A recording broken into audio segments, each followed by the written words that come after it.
El tercer episodio de este capítulo 6 sobre el rico material bibliográfico que son los tratados españoles del siglo XVIII tiene dos partes. En la primera comentaré una figura tan importante como la de sus predecesores, Felipe Roxo de Flores, quien escribió un ensayo, que no un tratado, pero que nos ofrece una panorámica histórica sobre la danza y el baile que tiene su mayor valor en las referencias a los bailes de cuerdas, seguramente de origen americano, y a los bailes y danzas de distintas partes de España. El resto de los nombres que veremos son, como Minguet, editores que ofrecen repertorios de contradanzas. Pero lo más importante es que al hablar de la obra de Minguet han aparecido tres bailes que merecen comentarse aparte: el fandango, las seguidillas y el bolero, tres expresiones del estilo español que veremos entre las partes 1 y 2 de este tercer episodio del capítulo 6. Disfrutaremos de la recreación de unas seguidillas cantadas del siglo XVII con la colaboración de la Escuela de Flamenco Los Cabales. Somos traviesas como somos niñas.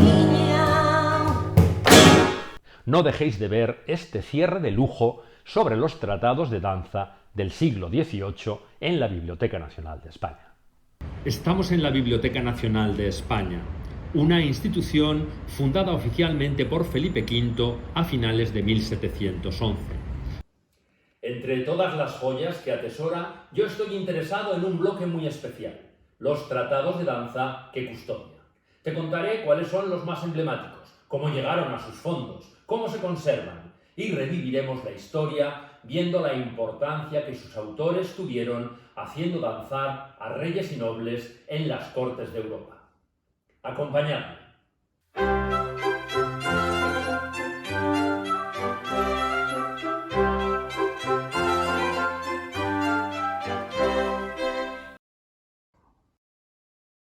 En esta tercera y última parte de los tratados de danza del siglo XVIII en la Biblioteca Nacional de España hay una figura indiscutible: Felipe Roxo de Flores. Pero primero voy a citar brevemente tres textos que son compilaciones de contradanzas con la música y las instrucciones para bailarlas.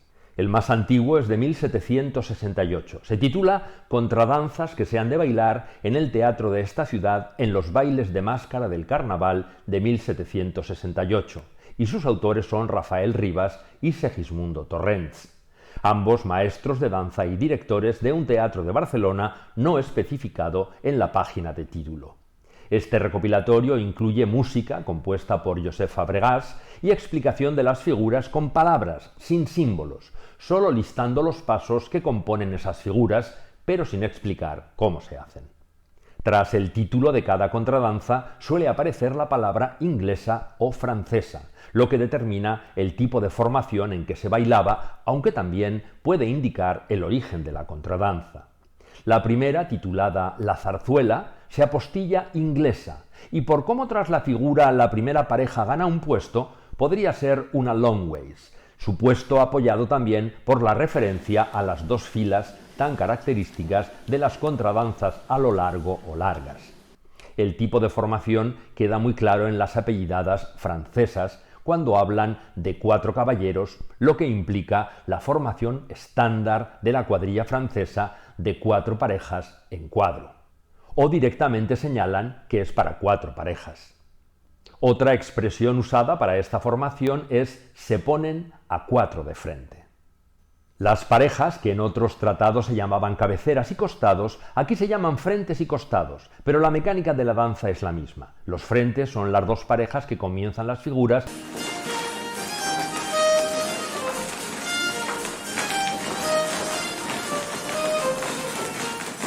y los costados las dos parejas que las repiten después.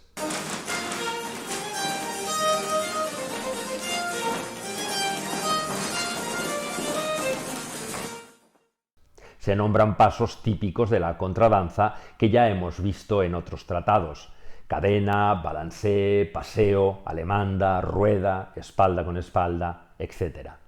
En la publicación ofrecen una lista de los músicos que iban a tocar en el evento en la primera y en la segunda orquesta. Entre los nombres de las contradanzas llama la atención la titulada El ball pla francesa, donde una de las instrucciones es bailar a la catalana, y se cita el baile a la catalana, unas indicaciones dignas de que alguien le dedique un estudio más profundo. El impresor Benito Montfort edita en 1769 contradanzas nuevas que se han de bailar en el Teatro de la Casa Interina de Comedias de la ciudad de Valencia, donde lista los pasos de 32 contradanzas. Tampoco explica cómo hacerlos y en este caso ni siquiera proporciona las partituras con la música. Las contradanzas son de dos tipos de formación, algunas pocas abiertas y la mayoría en 8. Esta última era otra forma de decir formación en cuadro. Entre las contradanzas de formación en cuadro de A8 me ha llamado la atención una titulada La de los aventureros, porque añade un elemento de diversión inusual. A las damas de las 4 parejas se les suman, además de los caballeros habituales con los que se hace la pareja, 4 caballeros que son los aventureros y que dejan a la dama en el centro, lo que implica una formación en cuadro de A12 con 3 bailarines en los frentes y en los costados. Las figuras de la contradanza son las rutinarias, así que parece que la única aventura que prometía se ha quedado en el título. Otros títulos son el Carnaval de Madrid, las Pantorrillas o la Fandanguera, donde en una figura de la segunda parte, caballeros y señoras vuelven a su puesto con paso de fandango. El fandango lo veremos en este documental y comentaré lo ambiguo de la información que nos ha llegado para intentar reconstruirlo. ¿Sería este paso una variación de alguna mudanza del fandango específica para los bailes de sociedad? Terminamos el repaso a estas recopilaciones de gran éxito dada la popularidad de estas danzas en los bailes de sociedad con José Marcet. En 1774 publica Contradanzas nuevas con sus músicas y explicaciones de figuras para el año de 1774 con inclusión de algunas anteriores y 6 minués. Son 24 danzas en formación abierta y en 8, donde lista los pasos de las figuras y las acompaña con las partituras para las melodías. Me intrigaron los garabatos en las partituras. Si son palabras, se escribieron muy deprisa y mal. No puedo aventurar cuál es la razón de su presencia. Como dato curioso, si el recopilatorio de Montfort tenía una contradanza fandanguera, el de Marcet tiene una rumbona, donde indica un paso sarse del que no tenía noticia hasta ese momento. Ninguna de estas compilaciones que acabamos de ver tiene ilustraciones ni pretende ser un tratado, tan solo un recordatorio de las danzas y material para organizar un sarao. Sí puedo decir que algunas de esas contradanzas eran muy populares porque 3 de ellas aparecen en los 3 recopilatorios: la constante, la inglesa nueva y la miscelánea. El de Montfort y el de Marcet coinciden en otros 13 títulos: la Bella Noche, la Madrileña, los Ochos, la Inmutable, la Bonita, la Festiva, la Extraña, la de los Aventureros, la Cadena Franca, la Alemán de Suize, el Año Nuevo, la Turca y las Nueces. Prueba de que muchas contradanzas se conocían por los habituales a estos saraos y tan solo necesitarían ser nombradas para que los asistentes se organizasen en la formación adecuada para bailarlas.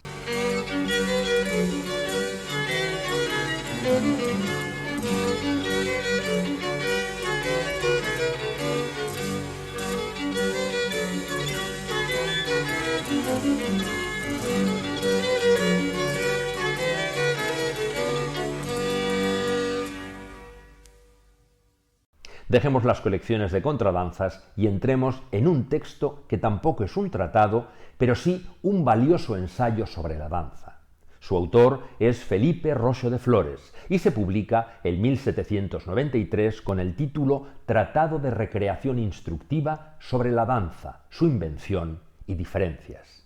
En él trata los temas habituales de los orígenes de la danza sagrada, pero en este repaso historicista nos habla de la definición y etimología de la danza y el baile, que en España se distingue claramente, al contrario que en otros países donde el genérico danza acoge tanto la danza cortesana como el baile popular.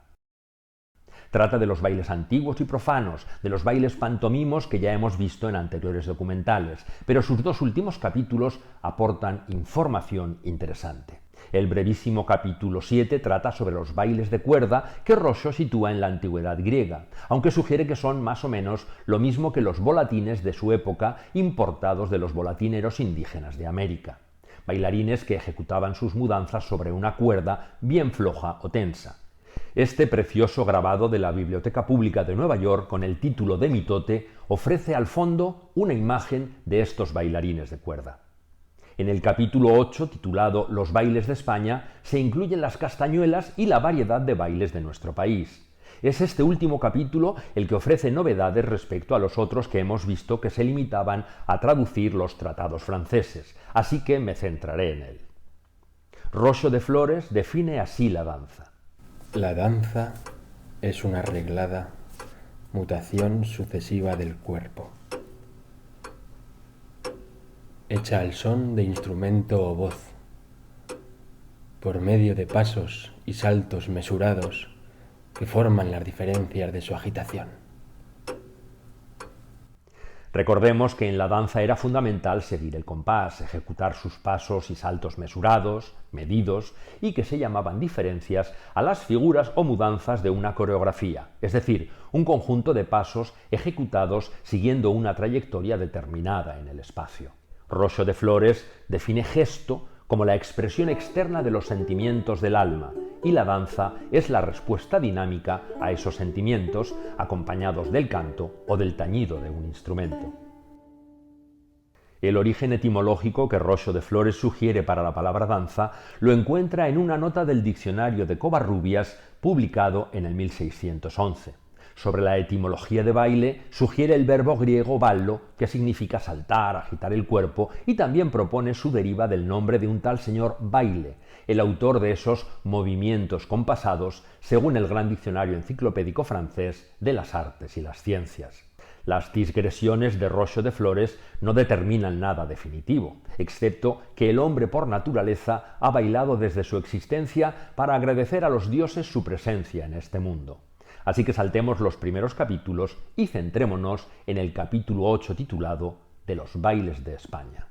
Estructura la narración separando los bailes antiguos de los introducidos por la moda imitando a otras naciones.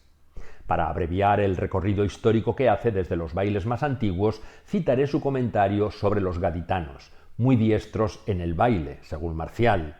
De los gallegos dice que bailaban con escudo y lanza. Los vizcaínos y asturianos bailaban con castañuelas, instrumento que, según escribe Rocho de Flores, llegó a sus manos desde los sacerdotes de Cibeles. Todos estos datos supuestamente históricos hay que tomarlos como la típica transmisión de la información de otros autores y textos anteriores, con dudas sobre su verosimilitud, si tenemos en cuenta que sitúa a Hércules reinando en España por los años de 1649. Los datos más coherentes los aporta cuando cita los acuerdos para extinguir el abuso de cánticos y bailes en las festividades de los santos, tomados en los concilios de Braga del año 572 y el de Toledo del año 633. En ellos se trataron los bailes de lucha de espadas y otros como la zarabanda. Sobre el baile de espadas copia la entrada del diccionario de Covarrubias y lo mismo hace respecto a la zarabanda, repitiendo lo usado en otros tratados anteriores. Según Rocho de Flores, el baile de este nombre era muy vivo e incitativo, por los gestos y movimientos que se hacían con todo el cuerpo, poniendo en agitación para bailar a los espectadores. Fue de aquellos que llamaron bailes de cuenta, en el que eran diestras las andaluzas y gaditanas, que le bailaban con castañuelas. Como el autor transcribe los datos de otras fuentes y reconoce lo oscuro del origen de bailes como la seguidilla, doy por concluido los comentarios sobre los bailes de la antigüedad clásica y paso a la descripción de los pasos del baile español que Rocho de Flores conoce. Cita los floreos, diciendo que es un preludio tanto para el baile como para la esgrima. Esta relación ya la estudié en el capítulo 2 de esta serie sobre los tratados españoles de los siglos XVI y XVII. Rocho de Flores enumera otros pasos como las gambetas, cabriolas, taconeos, zapatetas y otros tejidos y enlaces de pies, o los torneos y vueltas de los brazos que se usan o no dependiendo del tipo de baile. Nos habla de las danzas que abrían las clases en las escuelas, basado seguramente en el Tratado de Esquivel Navarro, pues cita danzas como la alta, la baja y bailes como rugero, batalla, baile de las hachas y canario. Él mismo reconoce que solamente nos han llegado los nombres de muchos de ellos, pero se desconoce cómo se bailaban. Cita el caballero, la mariona, el piajibado, y de otros como el cumbé, guineo y zarambeque, nos dice que son bailes alegres, con pasos rápidos, acelerados y ridículos que normalmente ejecutan los negros. Danzas importadas, según Rocho de Flores, gracias a las expediciones de los franceses de 1346. De la relación de los bailes de España hay que detenerse en las seguidillas, nombradas también por Minguet por la importancia que tendrá su evolución, haciendo surgir uno de los bailes más populares de finales del siglo. Las seguidillas sobresalieron, citó a Maurice Sés en su forma musical, como un tipo de poesía y como una canción popular, también como una danza de las clases bajas, llamadas seguidillas manchegas, y más tarde como una danza estilizada de la aristocracia. Las referencias a las seguidillas como un tipo de verso se remontan a finales del siglo XVI. A principios del XVII su popularidad era enorme, como demuestran numerosos manuscritos donde aparecen registradas a veces como seguidillas y las referencias en narraciones y piezas teatrales de la época. Cervantes, en La Gitanilla, describe a Preciosa como una experta en el baile y en el canto de seguidillas, entre otras danzas de las clases bajas. En 1625, el catedrático de griego y hebreo de la Universidad de Salamanca, Correas, en su Arte de la lengua española castellana, habla de las seguidillas viejas, con esta grafía, seguidillas, dando a entender un origen anterior. Las distingue de dos tipos. Un primer tipo como unas coplillas muy ligeras, antes conocidas como folías, que reconoce como canciones para bailar, de letras picantes y divertidas. Escuchemos algunos ejemplos recreados en la Escuela de Flamenco Los Cabales. De la misma forma que no hay registro coreográfico para las seguidillas del siglo XVII, tampoco hay registros musicales de esas seguidillas populares. Nuestra versión se basa en los trabajos de investigación del cantaor Tomás de Perrate sobre la seguidilla antigua. Estas versiones que van a escuchar no pueden ser una reconstrucción, pero esperamos que sea una recreación bien documentada.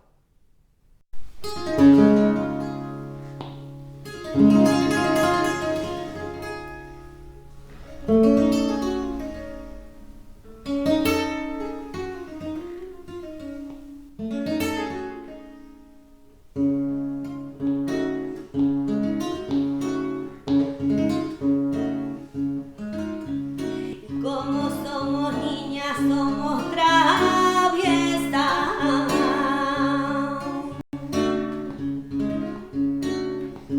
Somos traviesas como somos niñas. Y como somos niñas, somos traviesas. Somos traviesas y por eso nos guardan. Y por eso nos guardan todas las dueñas.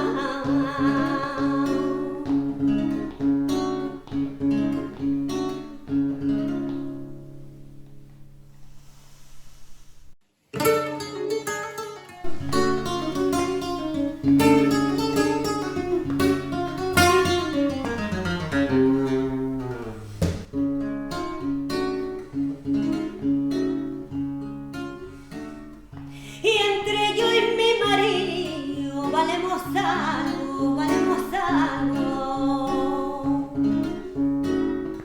Valemos algo entre yo y mi marido. Y entre yo y mi marido valemos algo.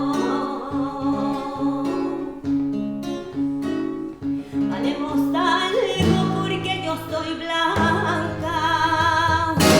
Y porque yo soy blanca y él es cornado.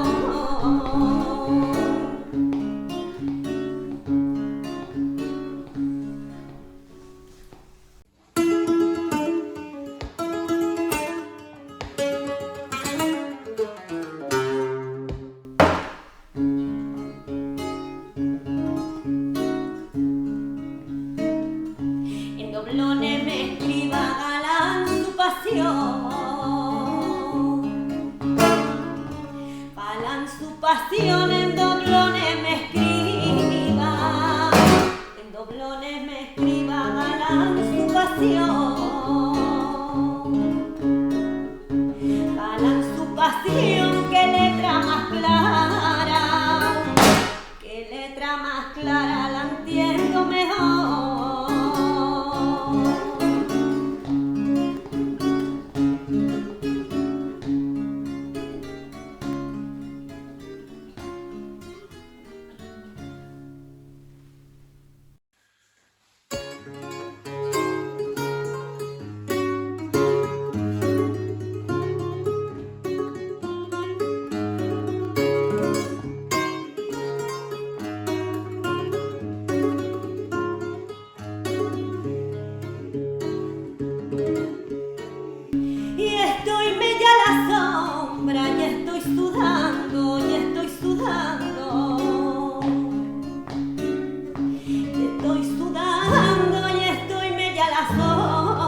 Doyme ya la sombra y estoy sudando. Estoy sudando y que harán mis amores. Y que harán mis amores que están cegando.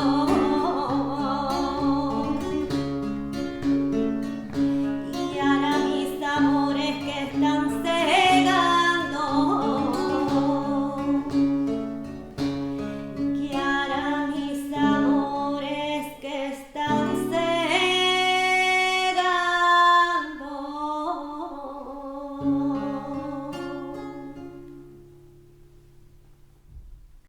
Correas las asocia con proxenetas y prostitutas. Al tener una estructura poética tan sencilla, el pueblo las podía cantar y componer muy fácilmente. El otro tipo de seguidillas que describe Correas supone una nueva versión estilizada que comienza en 1600.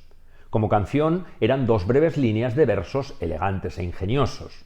Desafortunadamente, la estructura coreográfica de la seguidilla popular no se conoce y el uso que se hacía de su forma poética para cantar otros tipos de canciones populares, como la capona o la chacona, oscurecen aún más su naturaleza coréutica. En el siglo XVIII, la influencia del estilo de danza francés estiliza y aristocratiza las seguidillas. Minguet e Irol ofrece en su tratado contradanzas cortesanas que las contenían entre sus mudanzas, como ya he comentado en la segunda parte de este capítulo 6. Habrá que esperar a 1816 para que tengamos una descripción genérica de cómo baila una pareja la seguidilla gracias a Zamaco Layocerín.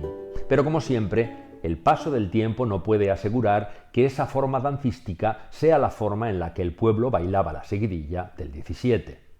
Un problema este recurrente para todas las danzas populares, ya que solo se notaban y registraban las danzas consideradas nobles, de cuenta o de escuela.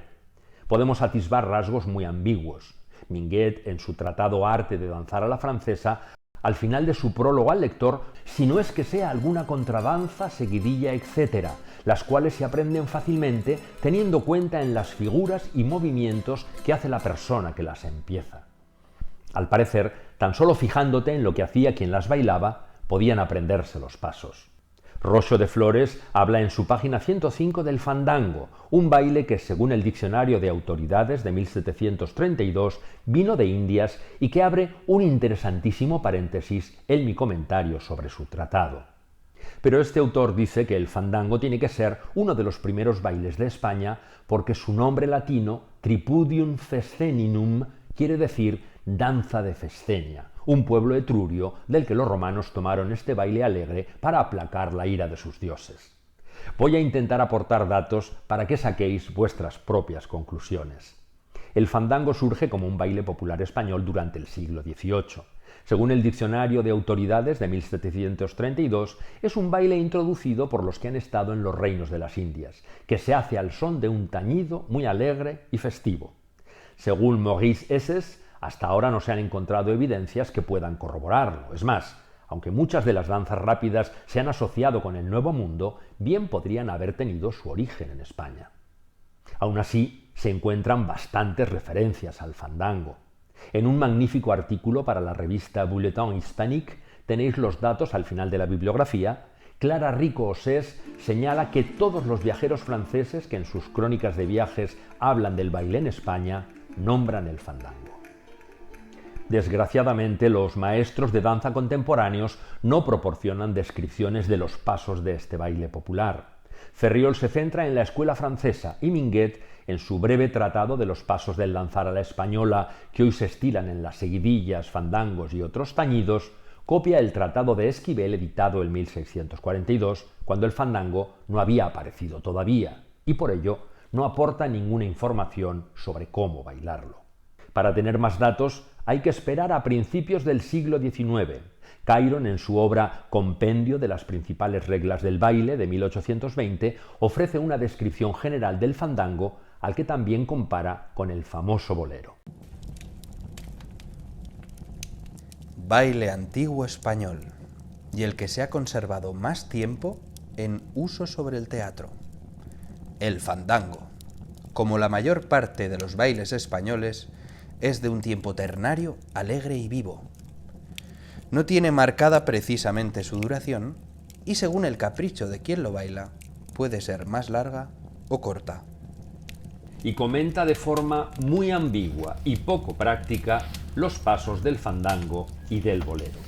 El fandango tiene mucha gracia. No es un baile de tanta capacidad como el bolero, ni se requiere tanto arte para bailarlo. Pues aunque el bolero sea en parte una imitación del fandango, Con todo, este último es mucho más fácil. Quiere decir que los pasos que le son característicos son rastreros y su compás es precipitado y veloz. lo que no da lugar a que en él se puedan ejecutar pasos desplegados y majestuosos. ¿Cómo se puede hacer en el bolero? El término rastrero que señala Antonio Cairón se refiere a pasos arrastrados por el suelo, pasos que también encontramos actualmente en la danza española y en el folclore. Ejemplo de esos pasos rastreros los veremos comentados por Gema Morado, ex bailarina de la Compañía Nacional y docente. Os explicaré en más profundidad dos bailes que alcanzaron gran popularidad, el fandango y el bolero, y veremos ejemplos bailados de un fandango recreado por la compañía de danza La Floreta y un bolero reconstruido por la compañía Esquivel, Danza y Música. Pero eso será en la segunda parte de este tercer episodio del documental sobre los tratados españoles del siglo XVIII en la Biblioteca Nacional de España. Hasta pronto.